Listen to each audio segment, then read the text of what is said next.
Bersama saya sekarang seorang anak muda yang sangat hebat tuan-puan. Seorang safety officer, kerja dah stabil, ada pendapatan tetap, rumah yang selesa, kereta yang cantik. Tapi akhirnya beliau decide untuk memilih bisnes public goal sebagai exit plan beliau. Apa sebabnya? Jom kita dengarkan perkongsian yang sangat hebat.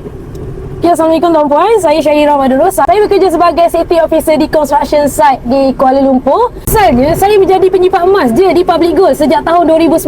Tapi tuan-puan, apa yang buat saya tertarik untuk jana pendapatan bersama public goal? Saya nampak G100 Network Public Goal mempunyai circle yang sangat hebat yang bermentorkan jutawan senyap, iaitu Tuan Muhammad Zulkifli Syafiee. Sangat proven sukses yang pada saya, kalau saya cari bisnes dekat luar sana memang tak dapat macam apa yang saya dapat sekarang tuan-puan. Dan apa yang paling menarik, walaupun saya busy bekerja sebagai safety officer di construction site, tapi tuan-puan, dengan bisnes public goal saya tak kerja pun ada duit. Saya telah pun menjana pendapatan pasif bersama public goal 4 hingga 5 angka sebulan. Mana nak dapat tuan-puan dekat luar sana? So anak-anak muda yang bekerja macam saya, yang sibuk macam saya, bekerja di construction site, berpanas, berhujan, balik tengah malam. So tuan-puan boleh jadikan bisnes public goal ni sebagai exit plan tuan-puan. So tuan-puan, dengan bisnes public goal tak perlu pegang stok. Bisnes yang boleh diwarisi. Kalau saya meninggal dunia sekalipun, income bisnes public goal ni tuan-puan boleh saya wariskan kepada keluarga saya meninggal dunia nanti. So tuan-puan, sangat menarik. Jom anak muda dekat luar sana,